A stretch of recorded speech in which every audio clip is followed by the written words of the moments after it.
सभी जानते हैं वेस्ट एशिया में चल रही डेवलपमेंट्स को गवर्नमेंट बहुत क्लोजली मॉनिटर कर रही है और आज की इस ब्रीफिंग इसी कॉन्टेक्स्ट में ऑर्गेनाइज किया गया है ताकि डिफरेंट मिनिस्ट्री के सीनियर ऑफिसर्स आपको रिस्पेक्टिव डोमेन से रिलेटेड लेटेस्ट अपडेट और प्रिपेयर्डनेस मेजर्स के बारे में ब्रीफ कर सकें। We have with us senior officers from the concern ministries, ministry of petroleum, external affairs, shipping and Ministry of IND. I would first invite Ms. Sujata Sharma, Joint Secretary, Ministry of Petroleum and Natural Gas, to brief on the energy security related aspect. Good evening, everybody. So today is the 13th day of the war, and the Hormuz for the commercial shipping is closed. This is very important in the context that we do take a lot of import from the Strait of Hormuz. Although after the intervention of the government, as on today, more than 70% of our import is coming, as I told you yesterday also, is coming through the routes other than Strait of Hormuz. So as far as the crude is concerned, the situation is quite comfortable, and I told you yesterday also that we use almost 55 lakh barrels of oil every day. One more thing that I will like to bring to your notice is that we are the 4th largest refiner in the world, and this is something which is giving us a lot of comfort in terms of the availability of the products like petrol and diesel. As you already know that on 9th of March, we have Ministry of Petroleum and Natural Gas has issued order under Essential Commodities Act, which has directed all the refineries to maximize the production of LPG, and as a result of that, the production has increased. Yesterday I told you 25%, now it is 28% of our domestic production. So that is the increase. We have a very vast network of no dry out has been reported on any of these retail outlets. So regarding natural gas, some of the imports were affected because of the force majeure clause, but the alternate arrangements have been made. And other than that, for the demand side management, both to do the demand and supply side management, the control order has also been issued, and regarding that, it was briefed yesterday also. Now let me come to the supply of LPG. You know that we import almost 60% of our LPG, and most of it, almost 90%, comes from Strait of Hormuz. So it's a difficult situation, but the government is making all efforts to ensure that the supply to the domestic consumers is ensured. As I already said, that the LPG production in the refinery has enhanced. We have almost 25,000 distributors throughout the country, and we deliver almost 50 lakh cylinders on daily basis. On the distribution side also, no dry out has been reported, but there is a manifold increase in the booking because of the panic.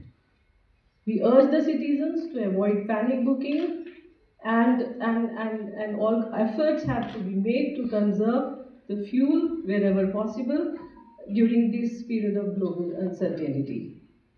Regarding non-domestic LPG or the commercial LPG, as already told, we have prioritized certain sectors like hospitals and educational institutions, and for rest of the consumers, a 3-member committee of the executive directors of the oil marketing companies has been formed.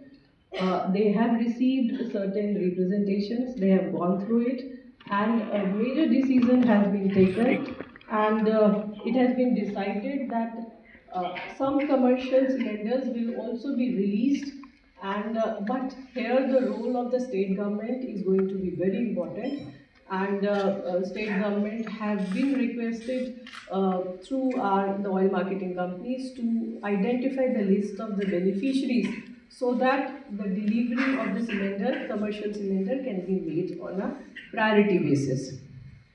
And also, this is important because we want to avoid hoarding or flag marketing.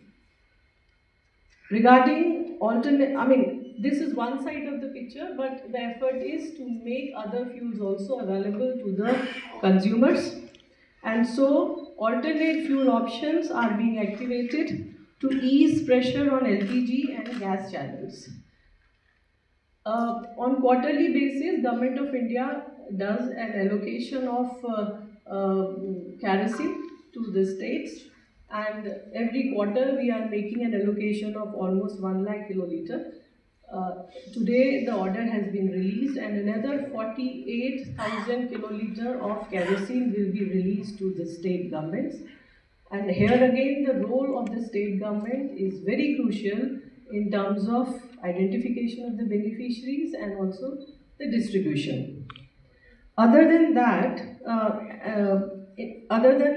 letter yesterday, and the directions have been issued to Coal India Limited and Singareni to allot higher quantities of coal to the state so that supplies can be made to the small, medium, and other consumers.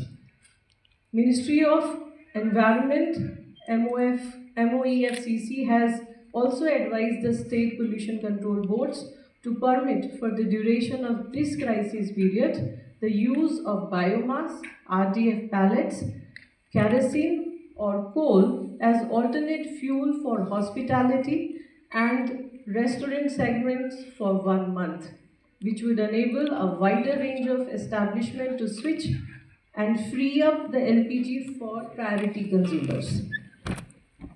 The senior officials of oil marketing companies are in touch with all the state governments and they have been directed to brief the state government on daily basis on supply situation, priority sequence and enforcement framework.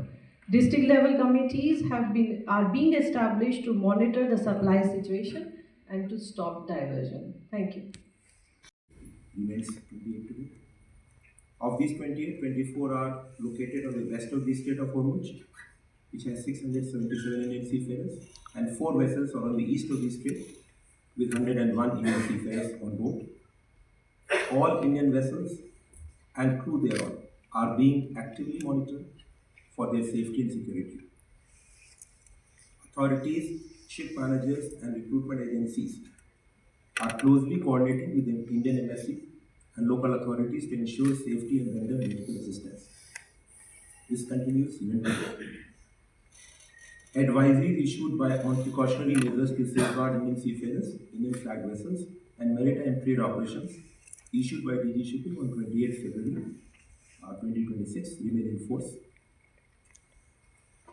Major ports have been advised to coordinate with agencies like Customs and DGFT to consider relief in port charges and submit daily action taken reports to the ministry to ensure seamless logistics support during this period of crisis. Government has taken coordinated measures across infrastructure, financial facilitation, energy security monitoring, and vessel safety operations. Dedicated 24-hour control rooms are operational both in the ministry and in the Directorate General of Shipping. The DG Shipping is also maintaining constant contact with ship owners, operators, and the families of the seafarers to provide timely updates and necessary assistance. There have been maritime incidents involving Indian crew on foreign flag vessels. Of these vessels, there were 78 Indian seafarers. Of these, 70 are unhurt, escaped. 4 sustained injuries last few days, but are stable. Unfortunately, there have been 3 casualties and 1 seafarer is missing. Ministry continues to closely monitor the prevailing maritime situation in the Persian Gulf region and has strengthened monitoring and preparedness measures in view of the evolving situation in that region. Regular interaction with the industry and stakeholders is being maintained to provide all assistance.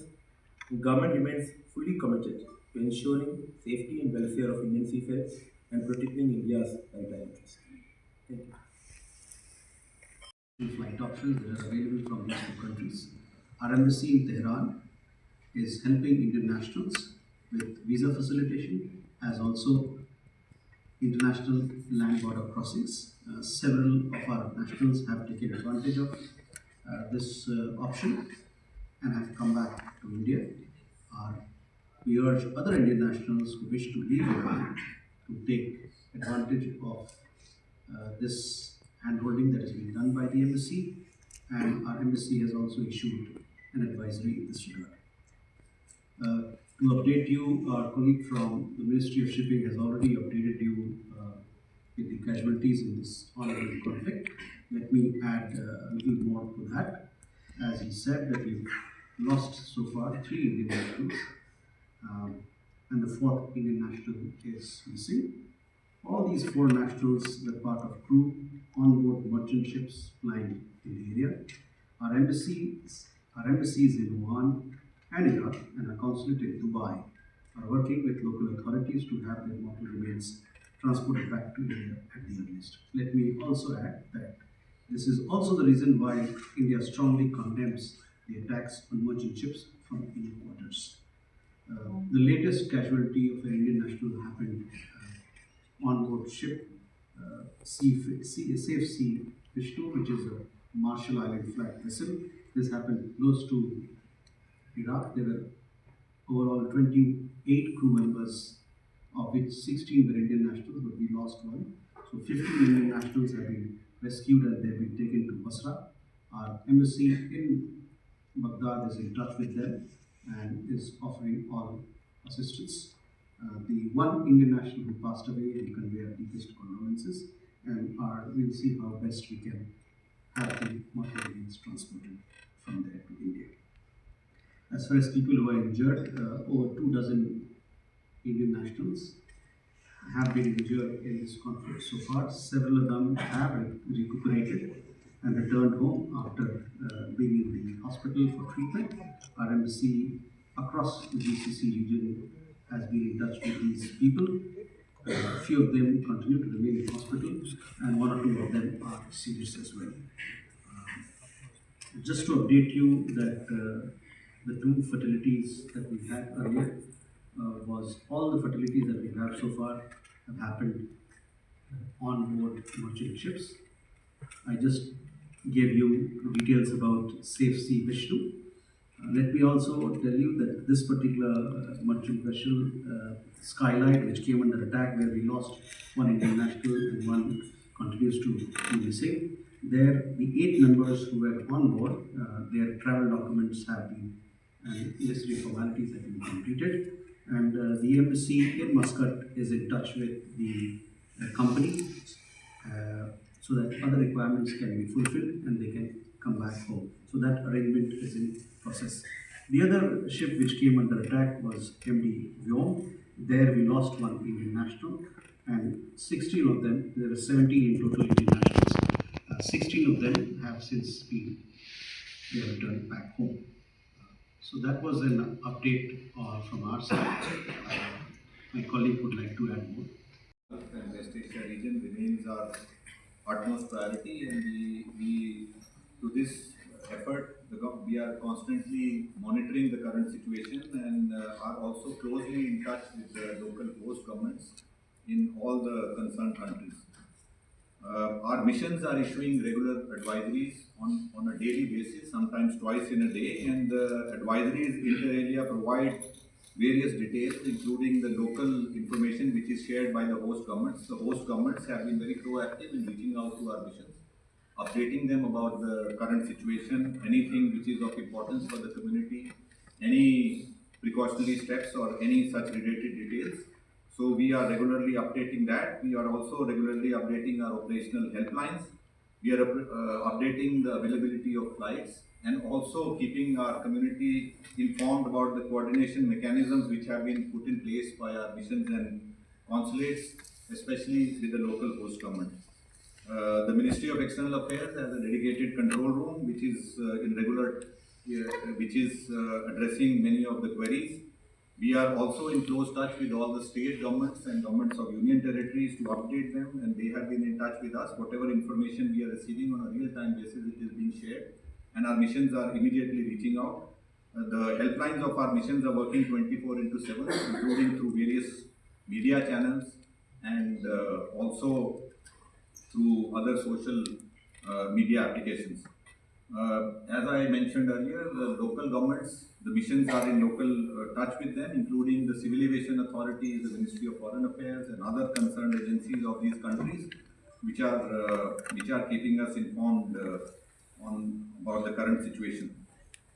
On the measures which have been taken, the notable measures which have been taken by our missions and consulates, especially for stranded Indians, the short-term visitors and Indians who were in transit, most of them have been able to leave. For example, in UAE, the flights have been ramped up and currently flight availability is there. In all other countries also, we are monitoring it on a daily basis and we keep them informed on a regular basis. Where required, they are being provided logistical support, including in terms of accommodation, transit visas, or facilitation of visas from neighboring countries where there are partial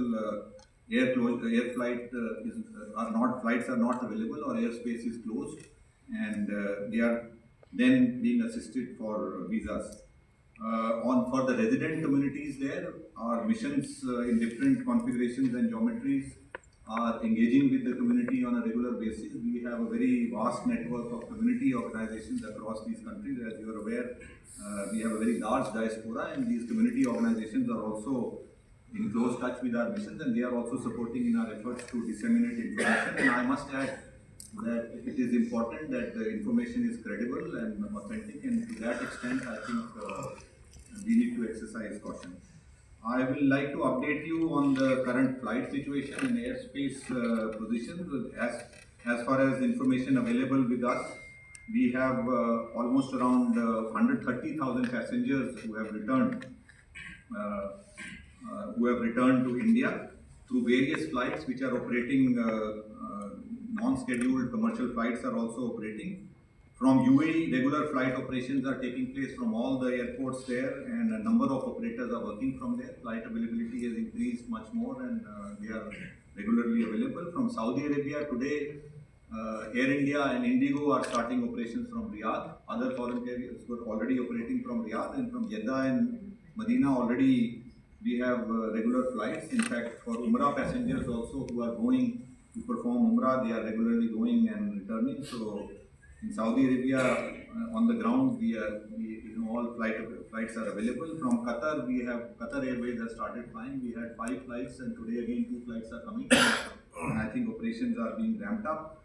From Kuwait, they are working from a nearby AQI airport in Saudi Arabia. We are hopeful that from there also the Al Jazeera Airways, they will start operations to India. But we have facilitated movement of passengers from Kuwait via Saudi Arabia. From Bahrain, Gulf Air is operating from Dammam, and they have also made arrangements for people to get transit visas and go directly. So I think they will also be ramping up operations in the next few days, and in Oman regular flights are available. So overall the flight connectivity is improving and flights are available, and in most of these places we have worked out modalities and mechanisms for people to travel.